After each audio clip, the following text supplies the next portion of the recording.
Hello students, today we will do exercise 3.2 class 10 mathematics.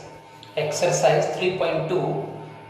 In this exercise we have to solve linear equations by the method of graph. That is, we will make graph for solving two simultaneous linear equations.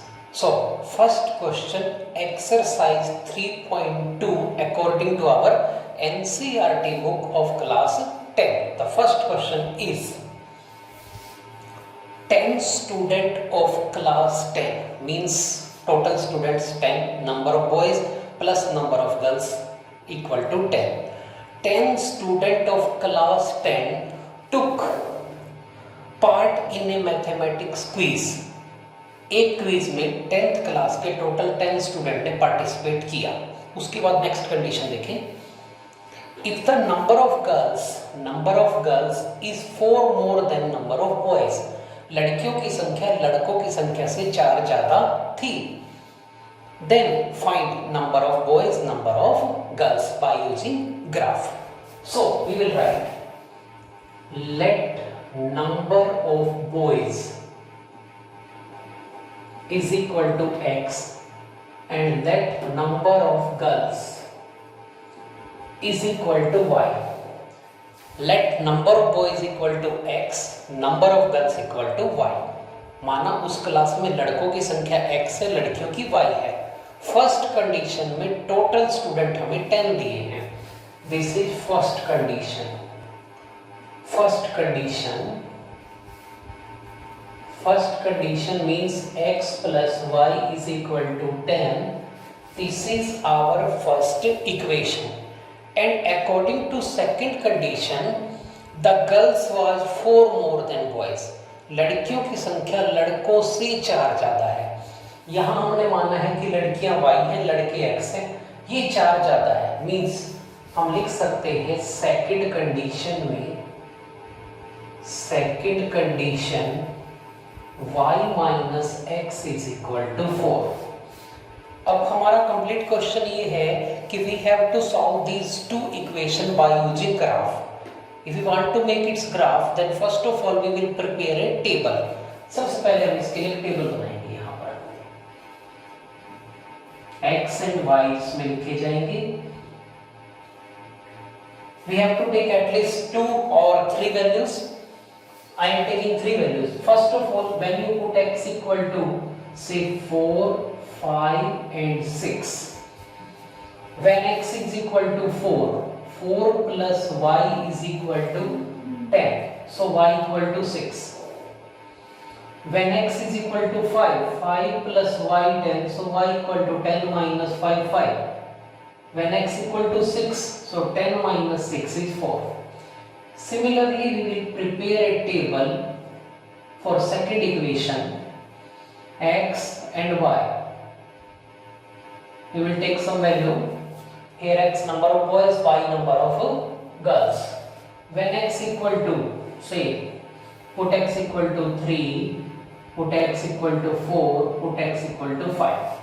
When x equal to 3, y is equal to 7. When x is equal to 4 plus 4, 8. Here we can take x equal to 2. When x equal to 2, this is equal to 6. These three are values for graph. Now we will draw graph. Take two lines, x-axis and y-axis, horizon or 0.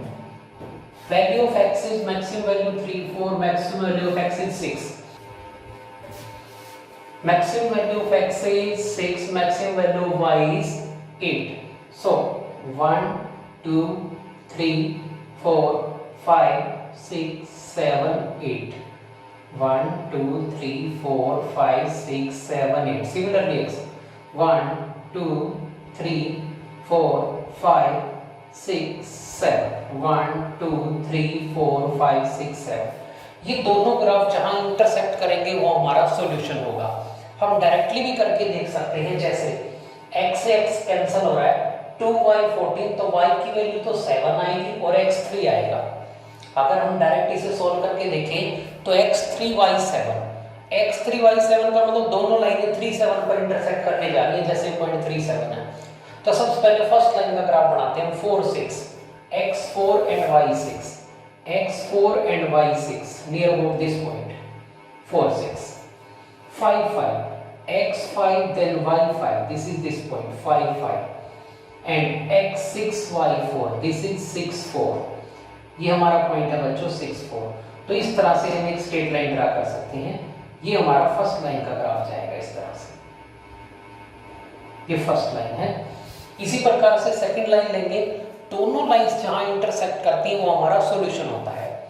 First point है 3 7 x3 y7 3 7 हमारा ये point आ रहा है 3 7 this is 3 7 again 4 8 x4 then y8 4 8 अगर आप ध्यान देंगे यहाँ पर 4 8 4 and 8 ये पॉइंट आ जाएगा हमारा 4 8 x4 y8 दिस इज 4 8 ये पॉइंट है 4 8। और तीसरा पॉइंट लेते हैं 2 6 तो 2 6 हमारा पॉइंट आ जाता है यहाँ पर 2 6। तो इस तरह से ये दूसरी स्ट्रेट लाइन हमारी आती है।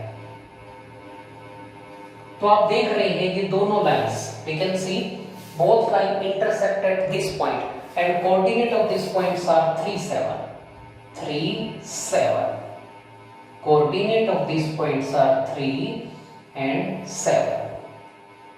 so from graph x is equal to 3 y is equal to 7 that is number of boys is equal to 3 and number of girls is equal to 7। that was your question which we have done from graph। yes student, आपने देखा होगा जब हम graph बनाते हैं कई bar graph parallel line चला जाता है, कई बार लाइन इंटरसेक्ट करती हैं और कई बार लाइन कोइंसिडेंट होती हैं। तो how we can find the nature of graph without drawing it. Graph को बनाए बिना पहले से इसका नेचर पता चलेगा कि ये कैसा बनेगा, तो उसके लिए रूल सीखिए। दोबारा सुनिए, कई बार तो ग्राफ में दो लाइन इंटरसेक्ट कर जाती हैं, मीन्स यूनिक सॉल्यूशन होता है। कई बार ग्राफ में दो लाइन पैरेलल होती हैं, मीन्स नो सॉल्यूशन होता है। और कई बार एक लाइन के ऊपर ही दूसरी लाइन आ जाती है, मीन्स कोइंसिडेंट लाइन, उस केस में मैनी सॉल्यूशन होते हैं। तो ये कैसे पता चलता है कि कैसा ग्राफ बनेगा ग्राफ को बनाए बिना। सपोज हम एग्जांपल के लिए दो लीनियर इक्वेशंस लेते हैं। Suppose first is a1x plus b1y plus c10, this is first equation. Second a2x plus b2y plus c2 is equal to 0, second equation। Keep this in mind, the coefficient of x in first equation is a1। पहली equation में जो x का coefficient है उसको a1 नाम दे दिए, y के coefficient को b1 और कांस्टेंट टर्म को c1। ऐसे ही सेकंड इक्वेशन आई है, जो x का कोएफिशिएंट है वो a2 है, जो y का है b2 है और जो कांस्टेंट टर्म है वो c2 है। ठीक है बच्चों, कांस्टेंट दोनों में या तो लेफ्ट हैंड साइड में होने चाहिए या दोनों में राइट हैंड साइड। ऐसा नहीं कर सकते एक में लेफ्ट हैंड साइड में एक में राइट हैंड साइड में, दोनों में सेम साइड होनी चाहिए। अब सुनिए first thing, if a1 by a2 is equal to b1 by b2 is equal to c1 by c2, means तीनों रेशियो इक्वल है। ये तीनों रेशियो अगर इक्वल है, ये निशानी है कोइंसिडेंट लाइन की, मैनी सॉल्यूशन की। इस केस में आप बोलेंगे कि कोइंसिडेंट लाइंस है, कोइंसिडेंट लाइंस मैनी सॉल्यूशन, और you can say infinitely many solution अगर ये तीनों रेशियो इक्वल आती है। इस केस में एक लाइन के ऊपर ही दूसरी लाइन हमारी बन जाएगी। सपोज आपने एक लाइन बना दी, ये एक्स एक्सिस वाई एक्सिस है। सपोज आपने एक लाइन बना दी तो उसी लाइन के ऊपर ही हमारी, इस केस में सपोज एक लाइन आपकी ऐसे जा रही है तो जो दूसरी लाइन है वो इसी के ऊपर ही आएगी उसके पॉइंट्स भी। तो इस तरह से कोइंसिडेंट हो जाएगी, उसके ऊपर ही चली जाएगी। दूसरा ग्राफ भी ऐसे ही हमारा चला जाएगा अगर ये लाइन इस प्रकार से आ रही है। सेकंड केस देखते हैं, यदि a1 by a2 equal b1 by b2 but not equal to c1 by c2, means first two ratios are equal but third is not equal। ये जो रूल है, ये रूल बनाया गया है पैरेलल लाइन नो सॉल्यूशन, यहां बोलेंगे parallel lines, parallel lines that is no solution, और इस केस में लाइंस पैरेलल बन जाएंगी। सपोज एक लाइन ऐसे है तो सेकंड इसके पैरेलल बन जाएगी, सेकंड लाइन आप इसके पैरेलल लेंगे, इस तरह से बनेगा आपका। ये निशानी है आपकी नो सॉल्यूशन की, इस केस में लाइंस पैरेलल है, ग्राफ बनाने की जरूरत नहीं, यहीं से आप पता लगा लेंगे कि इसका नो सॉल्यूशन है, पैरेलल है। थर्ड रूल क्या है, if a1 by a2 not equal to b1 by b2, इन दोनों केस में पहली दो रेशियो इक्वल थी, इसमें पहली दो ही इक्वल नहीं आई। अगर पहली दो ही रेशियो इक्वल नहीं है तो तीसरी चेक करने की जरूरत नहीं है कि हमें इक्वल है या इक्वल नहीं है। इस केस में यूनिक सॉल्यूशन इंटरसेक्टिंग लाइन, यहां हम बोलेंगे यूनिक सॉल्यूशन, या तो आप लिखेंगे यूनिक सॉल्यूशन या exactly one solution, intersecting line, intersecting lines होंगे। अब हम कुछ एक एग्जांपल लेंगे जिसमें आपको बताना होगा यूनिक सॉल्यूशन है, मैनी सॉल्यूशन है या नो सॉल्यूशन है। यूनिक सॉल्यूशन है तो सॉल्यूशन फाइंड आउट करके दिखाइए। तो हम एक्सरसाइज 3.2 का सेकंड क्वेश्चन करेंगे।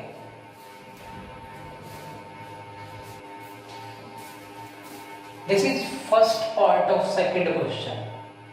Second question first part exercise 3.2, हमें ये दोनों लीनियर इक्वेशन गिवन है and just we have to tell कि इनके ग्राफ का नेचर इंटरसेक्टिंग होगा, पैरेलल होगा, मींस आपको बताना है no solution, many solution, unique solution. Graph की तीन सिचुएशन होती हैं, या तो ग्राफ इंटरसेक्ट कर जाता है, या पैरेलल होता है, या कोइंसाइड कर जाता है। तो वो रेशियो को कंपेयर करके भी हम पता लगा सकते हैं। Let us compare ratios. First of all a1 by a2, a1 by a2 means 5 by 7। ये a1 है, ये b1 है, ये c1 है, ये a2 है, ये b2 है, ये c2 है। तो सबसे पहले a1 by a2 5 by 7 आ जाता है हमारा। फिर हम देखते हैं b1 by b2, वो -4 by 6 आ जाता है। आप देख पा रहे हैं कि a1 by a2 और b1 by b2 he equal नहीं आया, तो तीसरा केस हमें देखने की जरूरत ही नहीं है। आप लिख सकते हैं वैसे c1 by c2 -8 by -9, minus cancel होकर आ जाएगा 8 by 9। तो आप देख सकते हैं a1 by a2 not equal to b1 by b2। याद कीजिए हमारा थर्ड केस था। In that case two lines are intersecting line, or we can say these two equations have unique solution. Graph is intersecting line, so we can say these two lines are intersecting lines. So lines are intersecting at a point. Similarly, if we take second part, let us take second question, second part. We are given 9x plus 3y, 9x plus 3y plus 12 equal to 0. ये first equation आपको given है। Second है 18x plus 6y, 18x plus 6y plus 24 is equal to 0. हमें करना क्या है students? Find out whether the lines representing the following pair of linear equation intersect at a point, parallel और coincident. So first of all a1 by a2, 9 by 18 means 1 by 2. Similarly, b1 by b2 means 3 by 6. This is also equal to 1 by 2. C1 by C2, 12 by 24, this is also 1 by 2. We can see all three ratios are same. A1 by A2 is equal to B1 by B2, C1 by C2. So you can say these two lines are coincident. एक line के ऊपर ही दूसरी line बनेगी इस case में। So two lines are coincident इस case में एक लाइन के ऊपर ही दूसरी लाइन आ जाती है हमारी, याद कीजिए। तो ये केस हमारा था सेकंड का सेकंड पार्ट था बच्चों। Let us do question number 5 of this exercise 3.2 question number 5 करेंगे। क्वेश्चन रेक्टेंगल पर बेस्ड है। रेक्टेंगल इस तरह से एक रेक्टेंगुलर शेप आप बना सकते हैं। सपोज ये लेंथ x है, ब्रेड्थ या विड्थ इसकी y है। Let length x and let width is equal to y। Metre centimetre unit जो भी दी है वो आप लगाएंगे। क्वेश्चन है half the perimeter of rectangle. Perimeter का half, perimeter is 2 into X plus Y. Half करेंगे तो 2 हट जाएगा। Half the perimeter of rectangular garden whose length is 4 metre more than width. First condition you can say first condition length is 4 more than width. Length is x, so x minus y is equal to 4. This is first condition because given length is 4 more than width.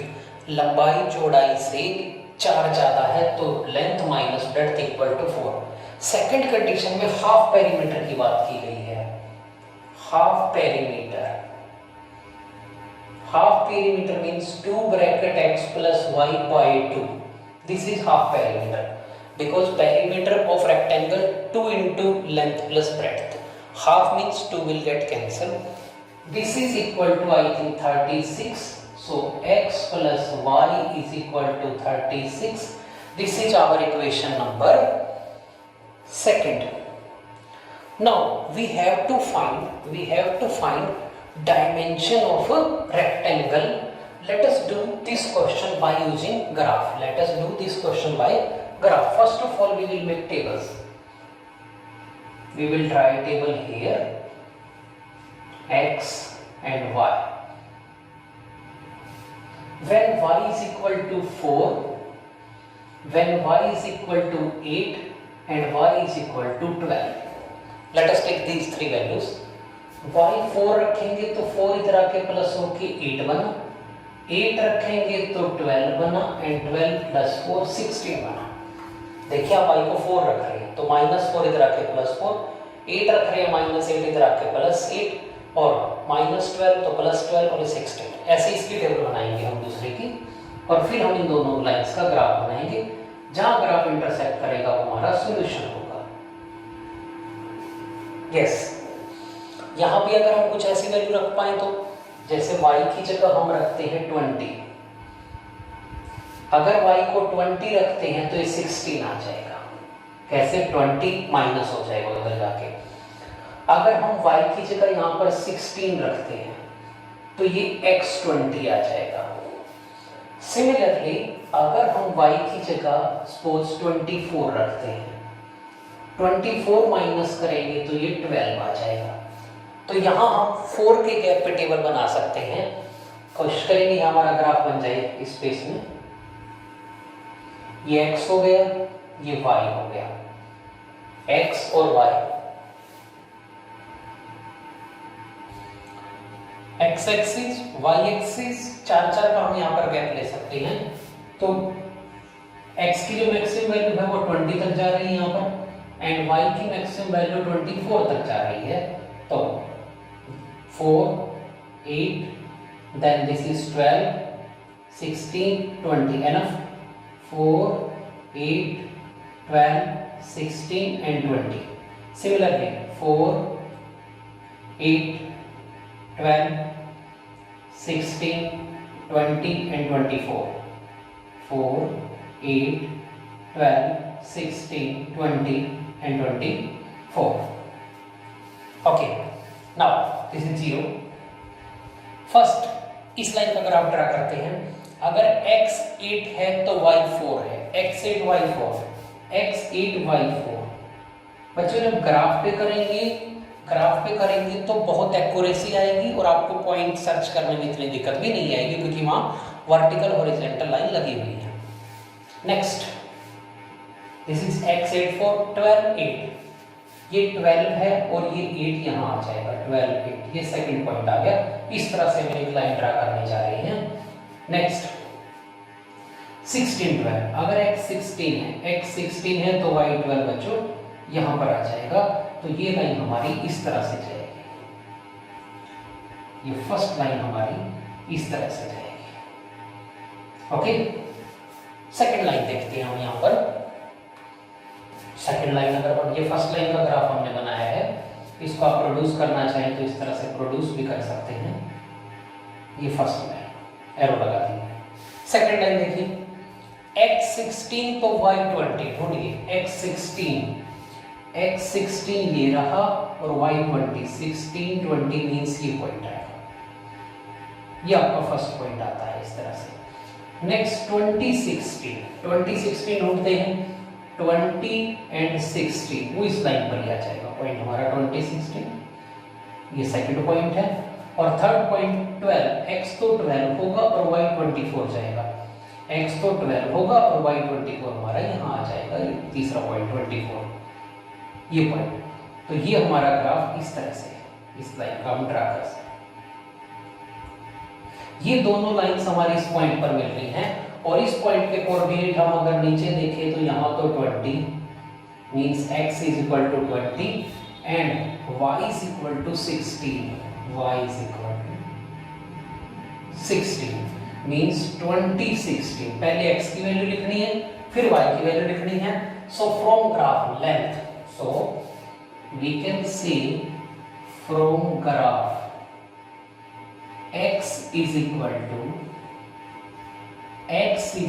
to 20, y is equal to 16, so length, unit अगर metre लिखी है metre लिख देंगे, centimetre लिखी है centimetre लिख देंगे, वो क्वेश्चन में जिस हिसाब से लिखी है वो यूनिट हम उस हिसाब से इसमें unit is metre. So length is equal to 20 metre and width is equal to 16 meter. This was the question.